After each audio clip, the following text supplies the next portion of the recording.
All right, fight news, and it's been a rough week with deaths in the sport. First of all, you and I have great affinity for the 80s, the 90s, and the nostalgia, and the name Dwight Braxton, which became the name Dwight Muhammad Qawi, and he passed away earlier this week after a long illness. Let's begin with Died that on one. Friday, Yeah, actually, of last yeah, week. But yeah.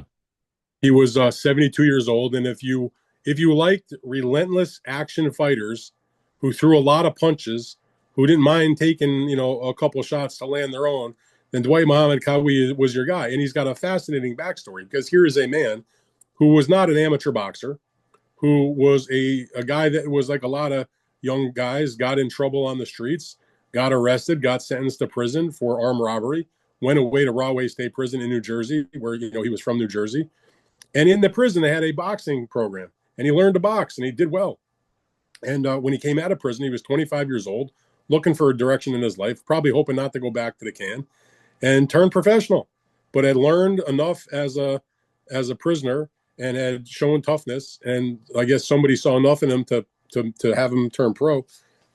And that's what happened. He started Did his he? career I one. can't remember off the top. Did he fight on one of those televised cards on NBC that they would have at? It was Rawway Prison, right, in New Well, Jersey. he was And not the prisoner at that time. He went and fought James Scott, who was the prisoner. okay, He I went thought back to his old. you are the wealth of nostalgia. Yeah. I thought that I remembered him fighting a fight in prison. And again, for those that think that we're making this crap up, YouTube it up. Go back and look Oh at yeah. it. That they actually had Saturday U.S. network TV live boxing from the prison, and Kawi fought in one of the fights. I think he was Dwight Braxton still at that point, Oh yeah. right? Yeah. But He didn't. He it didn't. was He didn't. wild. They're standing there with security guards, obviously with Yeah. shotguns, standing around the perimeter of everybody watching, and all the prisoners, it's wild, are all dressed the same, sitting like it's a bad B movie, and it's actually going on, and it's an actual fight. That's the environment that he learned to box in, is your point. Yeah. And I think if I'm not mistaken, that one of those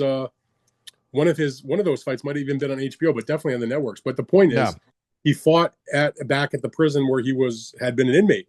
Uh, but he started off his career like a lot of guys. You start off, you see a guy that's 1-1-1, and at least in today's day and age, they'll give you pause to be like, okay, well, how far can the guy go? But he was a guy, like I said, no amateur career, uh, and built himself up, you know, and didn't look like he was fighting in the light heavyweight division at that time. He later fought as a cruiserweight and as a heavyweight, but he was a stocky guy, 5'7", always undersized usually compared to his opponents, but heart of a lion, big heart, maybe small stature, but big heart. And then he had the big breakthrough where he beat a couple of name guys, Mike Rossman, who was a former champion, the James Scott fight that I just mentioned, who was the fight that took place in Rahway. And it was like a What big year, thing back. what month, and what year was that? Well, we make ourselves feel even older. It was This something is like 1980. 83, No, those two fights I mentioned between Rossman and Scott, those were in 1981. 81. My God. But the thing that was so crazy about the Scott fight is Scott had been in prison and was ranked by the WBA, and so he fought him in the prison, and Trying to was in work his way up to a title exactly. shot, So Dwight. he gets those two big victories, and that paved the way, for him to get the shot against Matthew Saad Muhammad, who was a Hall of Famer, who was the WBC light heavyweight champion. That was a HBO fight. They fought at in Philadelphia, and he won the title. I mean, it was a great story. And Yeah. Saad was always in fucking great fights. I mean, if you never saw that, I mean, I'm not saying that's like an all-time classic, but it's worth watching. He stopped him in the 10th round. This is December of '81. He wins the WBC light heavyweight title. He takes one title defense a few months later, and then later in '82, him and Saad have a rematch, and he knocks him out again in the 6th round. And he made one more defense, but then this was a huge deal. Now, there had not been an undisputed light heavyweight champion in terms of the unification of the belts in forever. Of the two belt era we're talking about. This is 1983. The IBF has still not become into effect yet, and it was a huge deal. Michael Spinks was the WBA champion, or yeah, WBA champion, Hmm. and anyway, they did a unification fight, and it was a big deal on HBO. Now, the fight itself, unfortunately, turned out to be a stinkeroo. That's one where I would tell you not to go YouTube it up.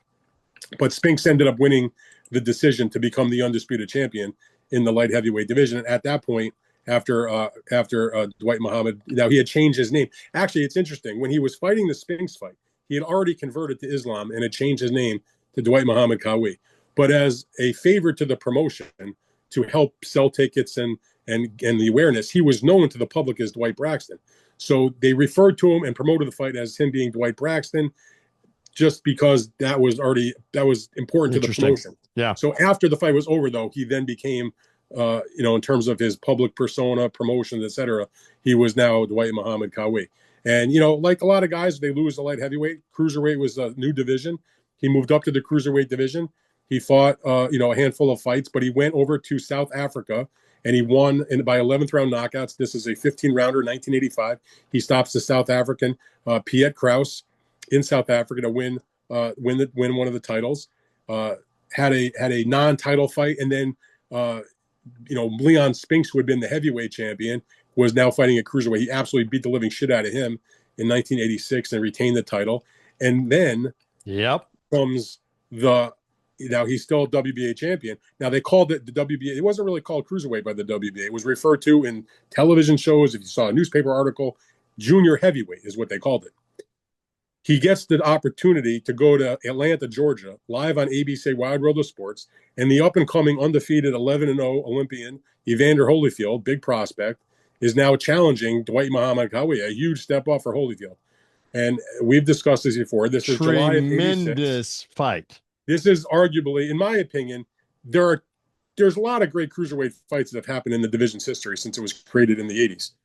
The two best fights in the division history, for my money, are the first fight between Evander and Dwight Muhammad Qawi, and the fight which I was fortunate to be ringside for, which was James Toney against Vasily Jurov.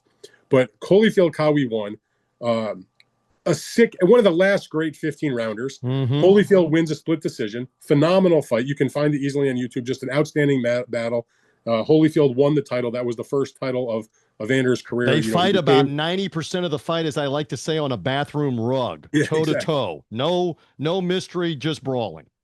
Like, I've heard stories from Holyfield about how dehydrated he was. Like, I forget what it was. Like, he went in the ring, at one weight, and when he came out, he was like, 12 pounds. It was blazing hot in the summer in Atlanta. No air in the Omni, the arena where the Hawks played basketball. Okay, so wow, this is the moment in the podcast where we were talking about Dwight Muhammad Qawi, where I tell you that I have in my collection an immaculately mint condition program from the first fight between Holyfield and Qawi, which is not an inexpensive program. How do you know? How do you know? Again? How do you know that you have that program? Because I have it on my list. I'm joking with you. How do you know that you have that program? The Dwight Muhammad Qawi, Evander Holyfield. I just can't fucking find it. You haven't been able to find it for how long? Confess to the audience. How long? When I looked for it, it was probably like a year and a half, 2 years ago, and I can't find it. So you only see what you see on the screen. I'm in my office, in my house. I know. And I have boxing shit. If I went to side camera, stacked boxes, files. I got shit all over the place here, and it's actually not. It's not organized, but it's not messy. But the point is, somewhere in this room is that program, and I will find it someday. But it's a beautiful program, and Dwight Muhammad Qawi was in great fights. So he had a rematch with Evander 17 months later. He lost by a knockout, and at that point, he then moved up to heavyweight. This was the comebacking George Foreman. He got knocked out in the 7th round. And at that point, you're like, okay, he's pretty much done. He got one more title shot at the cruiserweight title back in 89. He challenged Robert Daniels, who was a middling champion. He actually fought him to a split decision loss. That was his last time he got a chance to fight for a title. He still fought a number of more times after that. He didn't retire till 1998. But, it was pretty much after the George Foreman fight probably that most people considered him done. But, for a guy that had no amateur career, he reached the heights by beating guys like Saad Muhammad and having some great battles, and even the destruction of Spinks, going to South Africa to win a title. As you laid out, he was a big deal, and you can't write the history of the 80s in the light heavyweight division or the cruiserweight division without talking about this guy. And he had a great nickname, the Camden Buzzsaw. Yes. From Camden, New Jersey. And one thing I love about that is, so Camden has produced some fighters, Jersey Joe Walcott. So one of the younger fighters of today is Raymond Ford, the junior lightweight contender, former featherweight title holder. And I think it was on our podcast. I was doing an interview with him. Maybe it was in person somewhere else. But anyway, I remember him talking about like wanting to follow in the footsteps of the great fighters that have come from Camden. And he actually knew the history and referenced Dwight Muhammad Qawi. And I found that to be heartwarming, because a lot of the younger fighters that I talked to and interview, they're very knowledgeable about what's happening now in their own division and who they might want to fight, but they often lack the perspective of who came before them, whether it's in their weight class or maybe from their hometown. But I love the fact that Ray Ford was well aware of who Dwight Muhammad Qawi was. Love that. Unfortunately, we continue with the RIPs. The next one, I did not really know this name very much, but I rely on you. Don Elbaum is the name, Oh, what a a Hall of character. Fame promoter and matchmaker. Tell us more about him. Educate me and the audience. If you stick around boxing long enough, inevitably you'll hear somebody describe somebody as a boxing character, like, and somebody that just is I can't even describe it. Just has a lot of stories. May have a challenge with the truth at times. Odd, different, funny, maybe lying, exactly. maybe conniving, all the above. Never dull. Don Never Elbaum dull. was Never dull. The epitome of that guy. A boxing lifer. He had a handful of amateur fights and he had a handful of pro fights, but his real calling was matchmaking and promotion. He, if you look at the bio from the Boxing Hall of Fame, he was inducted in 2019. He started matchmaking at age 15, started promoting, at age 18. He did a lot of shows in like Cleveland area, Ohio, Erie, Pennsylvania, Buffalo, New York, that part of the country. All in all, the Hall of Fame says he was the matchmaker for around 10,000 fights, promoted over 1,000 cards, including during a 5-year stretch at the Tropicana in Atlantic City. Remember, in the 1980s, there was thousands, zillions of cards in Atlantic City all the time. He did about close to 200 shows just at the Tropicana over a 5-year period. And then he also, like I said, promotion manager, advisor, jack of all trades, boxing lifer. But just to give you an idea of the types of people that he was involved with at one time or another, these are fighters that either matched or promoted at one time or another. Muhammad Ali, Sonny Liston, Floyd Patterson, Willie Pep, Aaron Pryor, Roberto Duran, Sugar Ray Robinson. And then others who are not necessarily Hall of Famers, Ernie Shavers, Nikolai Valuev, Simon Brown, Tony Tubbs, Maurice Blocker, all guys, that were well known at their times. Lots of those guys who had won titles. I came to know Don at the early days of my time at USA Today. We're talking around 2000, 2001. Somehow, some way, he got my phone number. He used to call me at the office at USA Today. And as I wrote in the obituary, always had a grand plan, always had a fight to sell, always had a story to tell, and always had a twinkle in his eye.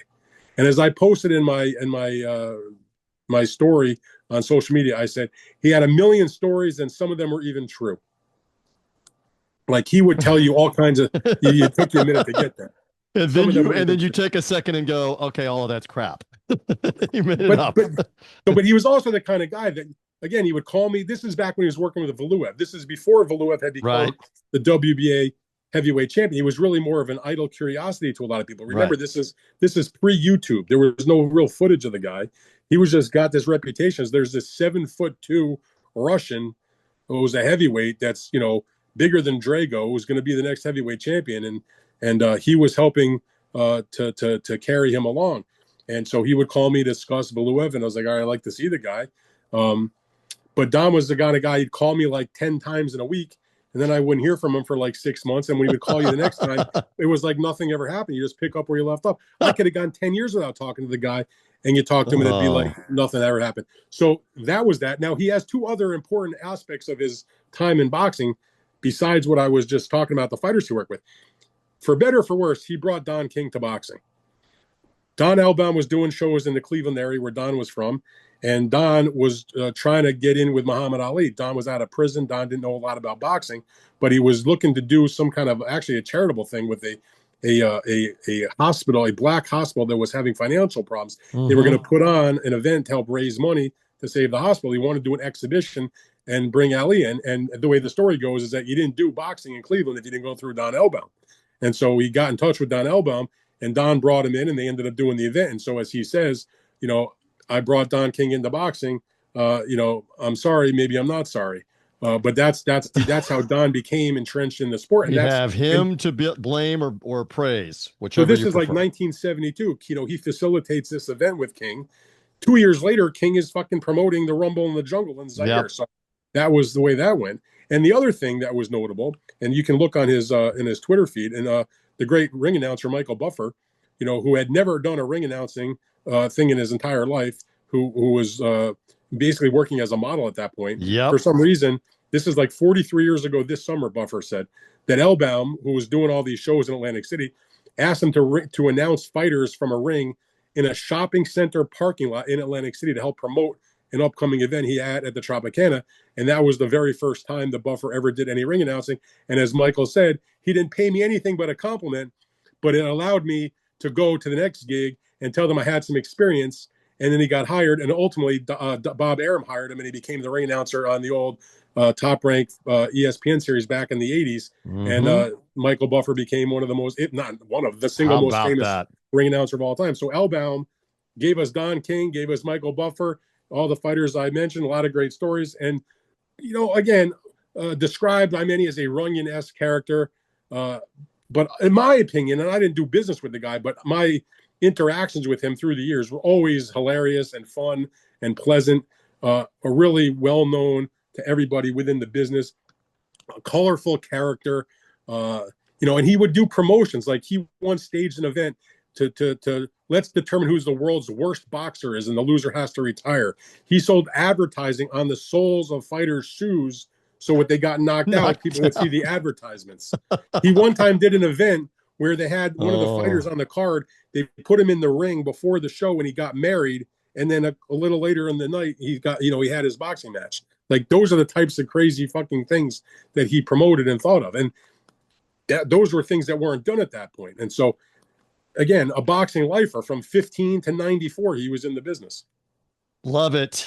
And then unfortunately one more, and that is famed trainer Tommy Brooks, who worked with a lot of different fighters and championship fighters, most notably near the end of the career working with Mike Tyson. But say some more. Fill in the blanks here on Tommy Brooks's passing. Well, Tommy is a guy who is in the New Jersey Boxing Hall of Fame, but really should be, at the very, very least, should be on the International Boxing Hall of Fame ballot, which he has not been on. I'm hopeful that he will someday. I knew Tommy for many years. I hadn't talked to him in a few years. Last time I spoke to Tommy, I was doing a piece for the Ring magazine. They were doing a Mike Tyson tribute issue, and my assignment for that piece was to do like the tail end of Mike's career. Like they broke up Tyson's career into different segments. I was doing the post ear biting, which was sort of like the end game of Tyson's career, of which I had covered. And Tommy was Mike's trainer for 6 of those fights. So I'd gotten to know Tommy pretty well during those years. Tommy was in the room when I had that fateful first ever interview that I've discussed with Tyson. Tommy was in the limousine with me when I got thrown out of that interview, going back to the hotel. I had a good relationship with Tommy. Tommy was an amateur boxer. Tommy has 2 wins in the amateurs against Michael Spinks. Wow. Who went on. He beat him twice in significant tournaments in 1975. And then Michael Spinks went on in 76 to become the Olympic champion. Obviously, he went on to become the light heavyweight world champion as a pro and the heavyweight champion as a pro. But Tommy, he turned pro. He had a middling career as a professional, but he turned to training. And he got, as he said, this is a quote from him, talking about how he got his knowledge about becoming a trainer. You couldn't have learned from better icons than him. He says, this is his quote: "I always say in boxing, I got my AA and BA degrees from Archie Moore. I got my MA from George Benton. I got my PhD from Eddie Futch, and Lou Duva taught me how to stand up for my guy." So he worked with Archie Moore, famous trainer and also all-time great champion. Georgie Benton, who was, partners with Lou Duva on a ton of guys. Eddie Futch, one of the great trainers also of all time. And ultimately, he married into the Duva family, boxing royalty. He married Donna Duva, who was the daughter of Lou Duva, the famous manager and trainer, so his brother-in-law was Dan Duva, who founded Main Events, which was the 1980s, starting when they founded a promotional powerhouse. His widow, Tommy's sister-in-law, Kathy Duva, still runs the company. So he was involved in that family and worked with tons of great fighters. Now, he's most known probably because of the 6-fight stint with Tyson. But the interesting thing is he was an assistant trainer or head trainer with Evander Holyfield for many years before that. After the ear-biting fight with Tyson, he got hired by Tyson. So he went from working Holyfield's corner for the ear-biting fight to now he's working with the guy that bit the guy's ear for the next 6 fights. But him and Tommy had a good relationship. But here's some other guys he worked with as a trainer. I mean, all of these guys are Hall of Famers. Pernell Whitaker, Mike McCallum, Vladimir Klitschko, Vitaly Klitschko, Vinny Pazienza. He also trained, they're not Hall of Famers, but he trained Freddie Pendleton and Charles Murray when they won world titles. He worked with Larry Donald, Hasim Rockman, Yuri Foreman, Samuel Peter, Monty Barrett, Wow. Junior Jones. He was with Junior Jones when he beat Marco Antonio Barrera twice. He trained the light heavyweight Sean George, who ultimately married Tommy's daughter and is a trainer in his own right, who trained Zhang Zhilei and some others. So, I mean, it was like the boxing tentacles, you know what I mean? What can I say? A tremendous boxing guy, served in the Air Force, and a really good dude. You did a tremendous job with all three of those. It's sad, but time does march on, and we I lost feel all three bad of them about that recently. because, like, I never knew Qawi, but I knew Tommy for Yeah, years, yeah. and I talked to Elbaum all the time, you know. R.I.P. R.I.P. to all of those.